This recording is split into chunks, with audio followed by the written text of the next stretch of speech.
தந்தை, மகன், தூய ஆவியாரின் பெயராலே ஆமென். இயேசு கிறிஸ்துவின் அன்புமிக்க சகோதர சகோதரிகளை உங்கள் அனைவருக்கும் கிறிஸ்து இயேசுவின் அன்பு கலந்த வணக்கத்தை தெரிவித்துக் கொள்கின்றேன்.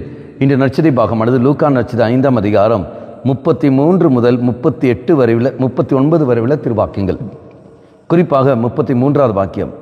பின்பு அவர்கள் இயேசுவை நோக்கி, யோவானுடைய சீடர்கள் அடிக்கடி நோன்பு இருந்து மன்றாடி வருகின்றார்கள், பரிசேயர்களின் சீடரும் அவ்வாறு செய்கின்றனர், உம்முடைய சீடரோ உண்பதும் குடிப்பதுமாக இருக்கின்றனரே என்றார்கள். அன்பாக இங்கு நாம் பார்க்கின்றோம், மற்றவர்கள் எந்த அளவுக்கு சீடர்களை விமர்சித்து கொண்டு இருக்கின்றார்கள், எந்த அளவுக்கு சீடர்களை கவனித்து கொண்டு வருகிறார்கள் என்பதை நாம் பார்க்கின்றோம். இயேசுவை பின்பற்றி கொண்டு வருகின்ற ஒவ்வொரு மகளுக்கும் நடக்கின்ற ஒரு காரியம் இதுதான். குறிப்பாக ஆலயத்துக்கு வந்து கொண்டிருக்கிற நீங்களும் நானும் ஆலய வழிபாடுகளில் எப்போ பார்த்தாலும் ஈடுபட்டு கொண்டிருக்கிற உங்களையும் என்னையும் இதோ 4 பேர் 4 விதமாக பார்ப்பார்கள். அவர்கள் பார்ப்பார்கள், நீ ஆலயம் போய்கொண்டே இருக்கின்றாய், நீ ஒரு குருவாக இருக்கின்றாய், நீ ஒரு கன்னியாஸ்திரியாக இருக்கின்றாய், இப்படி வாழ்கின்றாயே, நீ இப்படி செய்கின்றாயே என்று சொல்லிக்கொண்டு பலரும் நம்ம என்ன செய்வார்கள், விமர்சனத்துக்கு உள்ளாக்குவார்கள். அதே சமயம் நம்முடைய வாழ்க்கையை மற்றவர்கள் பார்த்து கொண்டிருக்கிறார்கள். மறைமுகமாக எந்த ஒரு வாழ்க்கை நம்மிடத்தில் நமக்கு இதில்லை, மாறாக நம்முடைய வாழ்க்கையானது அங்கே எல்லோருக்கும் பொதுவாக தெரிகிறது.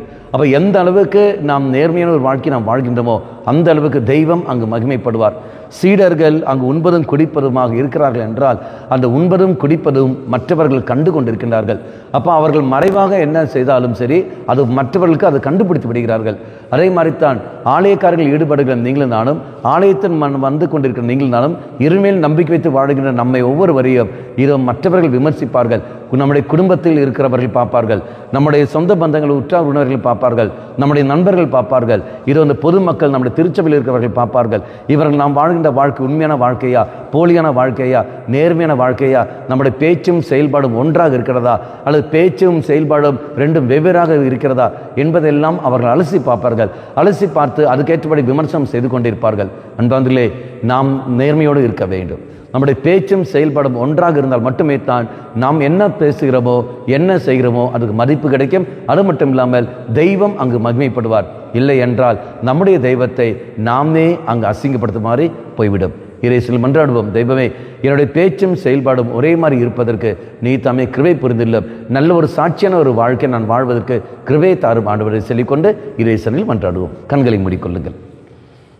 நல்வானாய தெய்வமே, நீர் எவ்வாறு ஒரு புனித வாழ்க்கையை வாழ்ந்தீரோ, இதோ என்னை காண்கின்றவன் தந்தையை காண்கின்றான், என் செயல்களை அறிகின்றவன் தந்தையின் செயல்களை அறிகின்றான், என் பேச்சை கேட்கிறவன் தந்தையின் பேச்சை கேட்கிறான் என்று சொல்லிக்கொண்டு நீ பிதாவாய தெய்வத்தை உன் வழியாக நீ வெளிப்படுத்தினீர். அதே போல் எங்களுடைய பேச்சும் செயல்பாடும் எல்லாமே உன்னை வெளிப்படுத்தும் வண்ணமாகவும், 4 பேர் என்னை காண்கின்ற சமயத்தில் இதோ இவரில் நான் இயேசுவை காண்கின்றேன் என்ற அனுபவம் கிடைக்கும் வண்ணமாக எங்களை நீ தயார்படுத்தியுள்ளோம். அம்மா மாதாவே, தெய்வ மாதாவே, எங்கள் மாதாவே, என் அன்னையே, விசேஷமாக எங்களுக்காக பரிந்து பேசும். ஆமேன். தந்தை, மகன், தூய ஆவியாரின் பெயராலே ஆமேன்.